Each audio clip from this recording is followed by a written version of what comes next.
Hello and welcome to another episode of the Dongfang Hour China Space News Roundup. This for the week of the 13th to 19th of September, 2021. I'm Blaine Curcio, joined as always by my co-host, Jean Deville. Before getting into this week's news updates, a special shout out to our good friends at spacewatch.global and Go Taikonauts, two excellent sources of space industry news. And a short reminder that if you've not done so already, we suggest signing up for our newsletter over at newsletter.dongfanghour.com.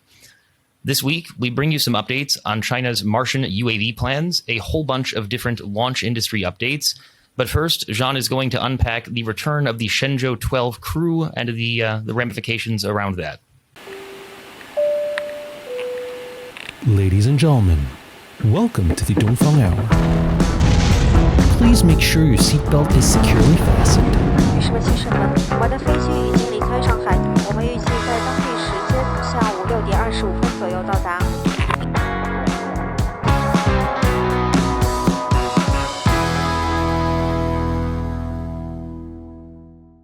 So, Jean, the entire world was captivated by Shenzhou-12 this week. What was going on? Sure. So after 3 months in orbit, the first crewed mission of the Chinese space station, the Shenzhou-12, composed of the commander Nie Haisheng as well as Taikonauts Tang Hongbo and Liu Boming, returned safely to Earth on September the 17th, marking a significant milestone for the construction phase of the Chinese space station.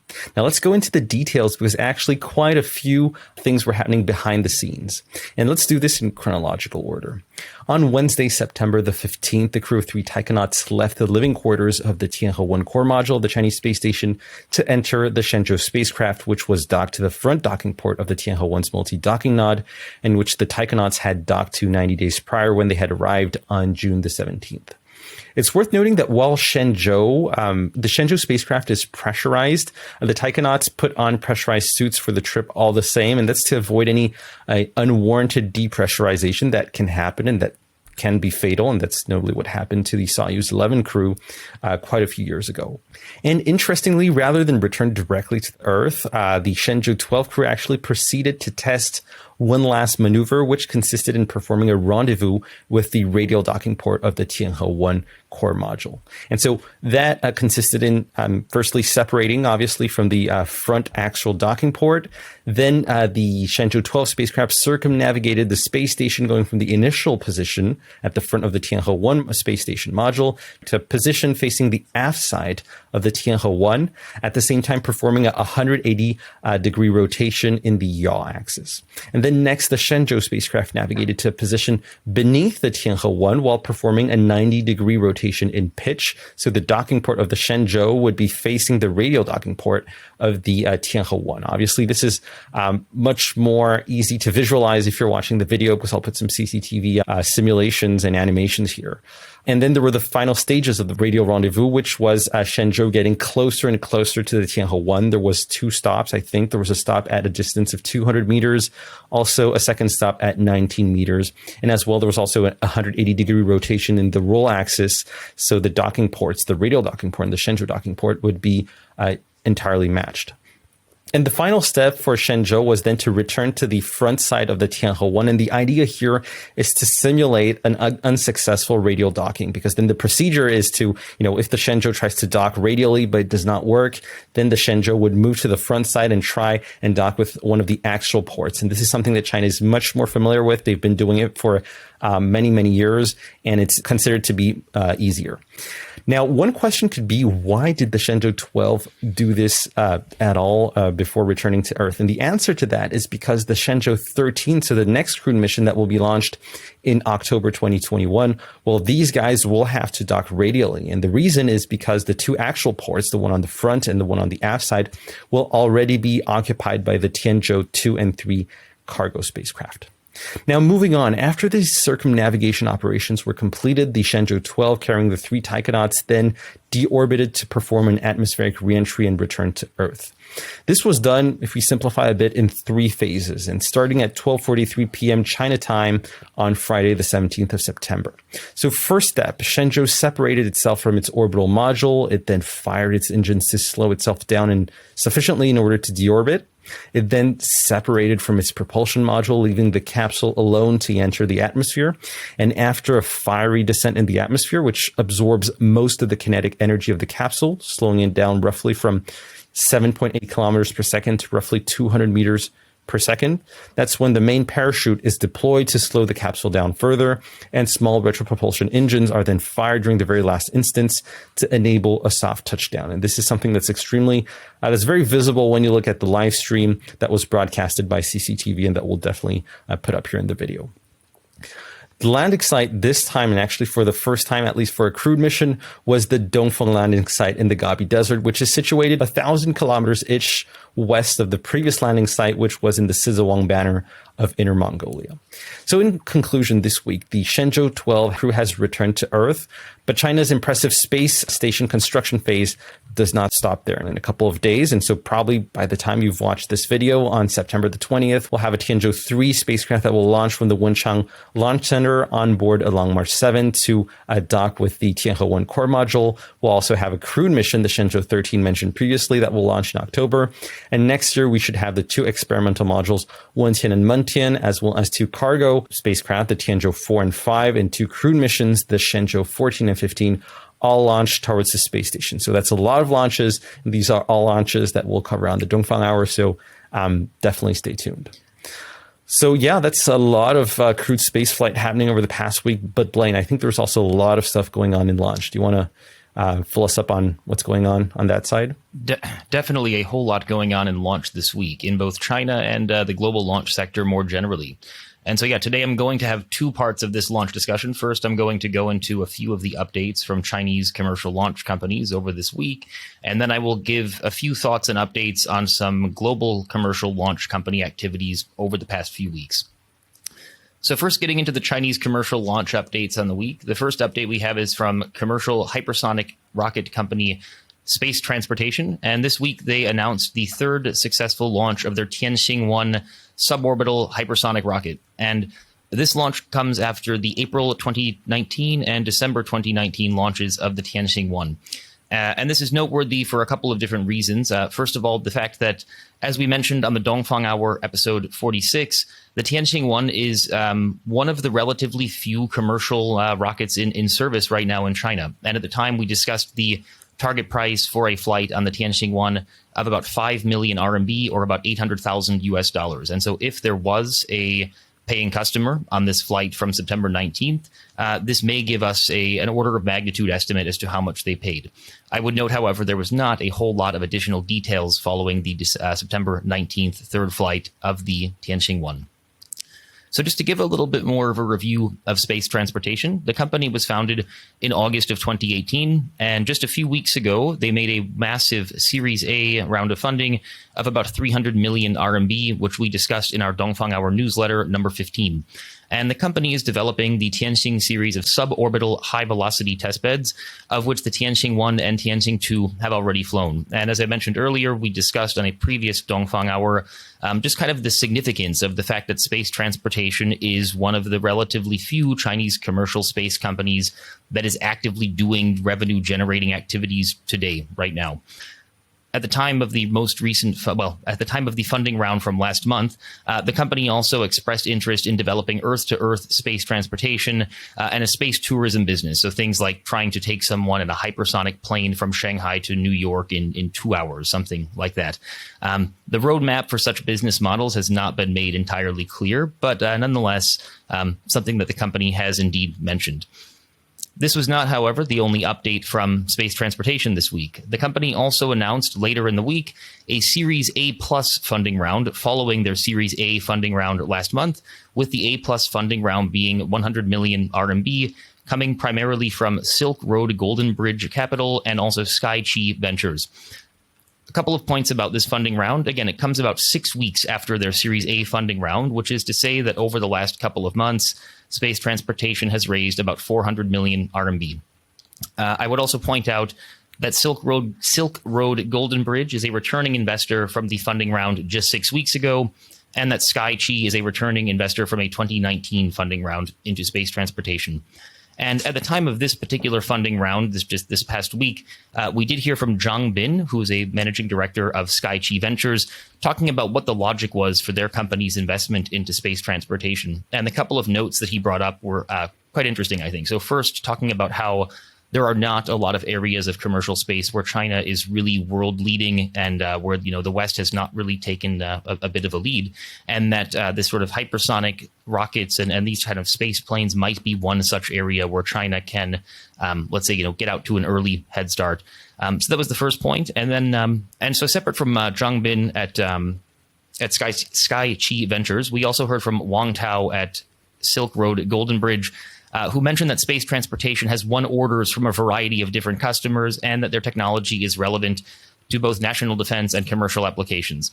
So really a pretty huge week overall for Space Transportation with two pretty big announcements, but it was not the only announcement in the Chinese commercial launch sector. Going over to Beijing, we also saw this week the company iSpace, or Interstellar Glory Space Technology, sign an agreement with the district government of Daxing District, which is in the southern part of Beijing. And as we discussed on our recent Beijing space industry deep dive episode, which was released last week, there is a very large cluster of launch companies in the Daxing part of Beijing, with more than 10 commercial launch companies around an area that is known locally as Huojianjie, or Rocket Street. And so again, this agreement this week between iSpace and the Daxing government is for an R&D center, an industrial base that is eventually going to cover an area of 60 acres. And I would also point out that it is going to be in the Daxing Commercial Aerospace Industrial Base. So overall, another example of a launch company collaborating with a municipal government, and another example of a launch company setting up a large presence in the Daxing district of Beijing. And so the last China-specific launch update this week, we saw the company iSpace, or Orienspace, or Dongfang Hongjian, very recently founded company that has now set up an R&D facility in the western city of Xi'an, which is going to be dedicated to liquid propulsion. And the subsidiary is going to focus primarily on developing rocket engines, which is pretty appropriate given the amount of launch know-how that is concentrated in Xi'an. And so at the moment, they are hiring 11 roles for this Xi'an subsidiary, and these roles include things like a liquid rocket engine assembly designer, a liquid rocket engine system designer, a liquid rocket engine thrust chamber designer, and other pretty similar roles. So basically, another rather rapid evolution of one of China's newer commercial launch companies, and it will certainly be interesting to see where iSpace manages to go from here, and as we've discussed before, whether there will be another Chinese commercial launch company whose name is a vowel followed by the word space, because we now have reported on two of them in the last 10 minutes with iSpace and iSpace. Those are all the updates on the Chinese commercial launch sector from this week. So now moving over to the global commercial launch sector and the last couple of weeks, and just making some observations and how they may be relevant to the Chinese sector. So I think the first, and this will be primarily in two different parts. So the first is valuation, and the second one is going to be discussing market development and the business model that we've seen developing over the last months and years. So looking at valuation of commercial launch companies, over the last few weeks, we've seen some pretty incredible increases in valuation. So the most noteworthy example would be the U.S.-New Zealand launch company Rocket Lab, which recently completed a merger with a special purpose acquisition company, or a SPAC, which now makes Rocket Lab publicly traded. And in the roughly 1 month since that has happened, the company's valuation has increased by about 50% to around $7 billion US. And so pretty impressive growth, and the company is now, very valuable launch company. At the same time, we saw just a few months ago, Relativity Space, which is a fellow U.S. commercial launch company that has not yet launched any rockets, raised $650 million US at a valuation of about $4.2 billion US. And so again, very large funding round, very large valuation. And I would finally point out German launch company ISAR Aerospace, which has raised about $165 million US over the last year at undisclosed valuations. And so taking a step back, and admittedly, this is not necessarily an apples to apples comparison, but when we look at the relative size and funds raised and technological progress of Chinese commercial launch companies compared to the ones that I just mentioned, so Rocket Lab or Relativity or ISAR, it's pretty clear to conclude that several Chinese commercial launch companies would be worth more than $1 billion US at the moment. And so this is particularly true if we look at the premium that Chinese space companies can tend to get relative to Western space companies. And so to dig a little bit into the numbers, we see, for example, Zhongtian Rocket, which is a recently IPO'd CASC subsidiary. They make rockets, they make rocket engines, related components. And the company in 2020 saw revenues of about 860 million RMB, about 140 million US dollars. And its current valuation is about 9 billion RMB, about 1.4 billion US dollars. So trading at about 10 times revenues. And if we compare that to Italian launch company Avio, which is the manufacturer of the Vega rocket, among others, Avio saw 2020 revenues of around 330 million euros and is valued around 285 million euros, which is to say less than one-time revenues compared to Zhongtian at more than 10 times revenues. And so again, we don't really know what land space is worth or what iSpace is worth, and they have not been, they've not publicly mentioned their valuations. But when we look at the global launch companies and the valuations that they have been seeing quite recently growing very quickly, it is pretty safe to conclude, I think, that China is home to several unicorn launch companies, which is to say companies that are worth more than 1 billion US dollars. So that's all on valuations. My last part of the launch update, and then I will turn it back over to Jean for Martian UAVs.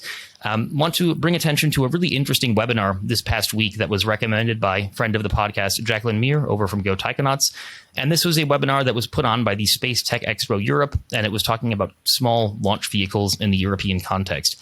And it was really an all-star lineup. They had representatives from Arianespace and from ISAR Aerospace, from PLD Space, and from the Rocket Factory Augsburg, moderated by someone from ESA.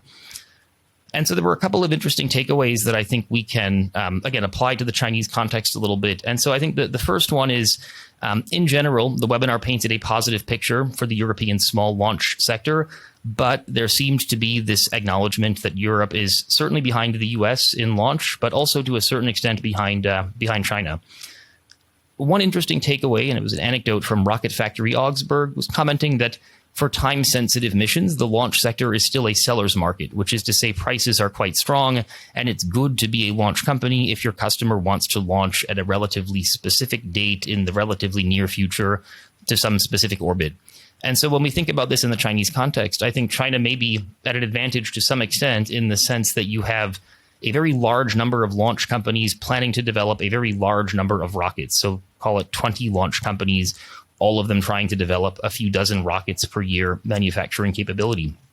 And so even if 75% of the companies fail, that leaves 5-ish launch companies manufacturing 20-ish satellites per year within the next couple of years, 20-ish rockets per year within the next couple of years. You're looking at 100 rockets per year. You're looking at one launch every 3 days. So basically this idea that there's a lot more activity going on in China, and there's likely going to be more general opportunities to get into space because there's just more rockets being built and more satellites being built. So will definitely be interesting to see where that goes, but highly recommend checking out that webinar from the Space Tech Expo.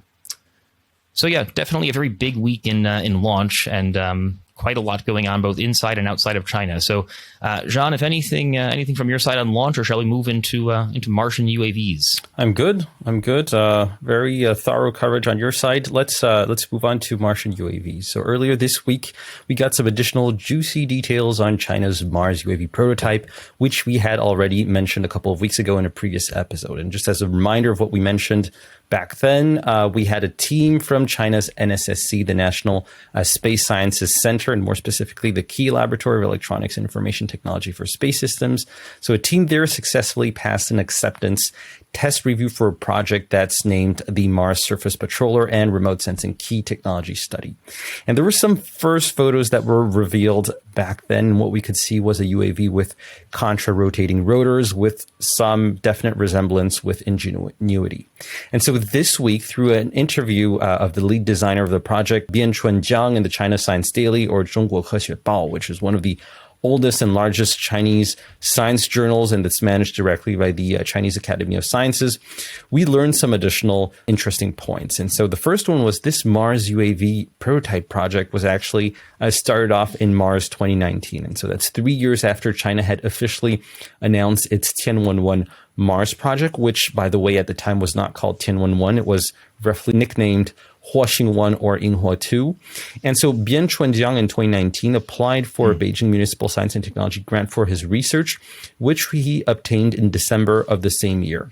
And so I think this is really something interesting to note, that this Mars UAV is more of, I guess, a bottom-up initiative, where it's a researcher that suggested this prototype, this project, rather than something that was defined by high-ranking officials, space officials, and that was on the Chinese Mars roadmap from day one.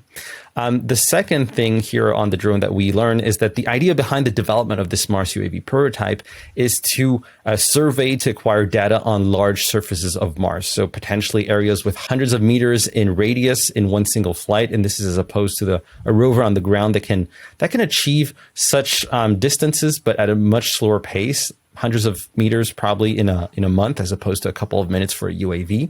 And the Mars drone, we learn, will also be helpful in understanding the environment around the rover and perhaps detect features of interest from high up, and then sort of guide the rover to the given target. And I think this is where you can see some contrast between China's future Mars UAV, which carries some spectral imaging payloads, and NASA's Ingenuity, which has some navigation cameras, but it's really more of a demonstrator mission. It has no scientific payloads.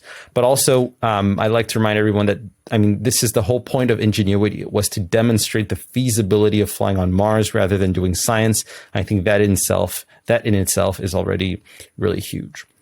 We learn in this interview some additional characteristics on the China Mars UAV. The rotors will have a diameter of 1.4 meters, which is slightly longer than Ingenuity, which has rotors of 1.2 meters. The total weight of the Chinese drone will be 2.1 kilograms, so slightly heavier than Ingenuity at 1.8 kilograms.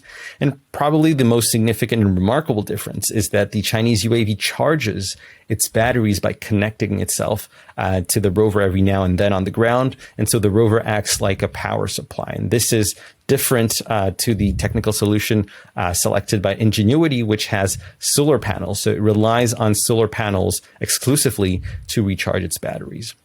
So overall, some very cool Mars UAV stuff coming from China, although very early stage. We know that China's next Mars mission is at least reported to be in the late 2020s, and there have been some presentations that have been hinting at the late 2028 Mars launch window.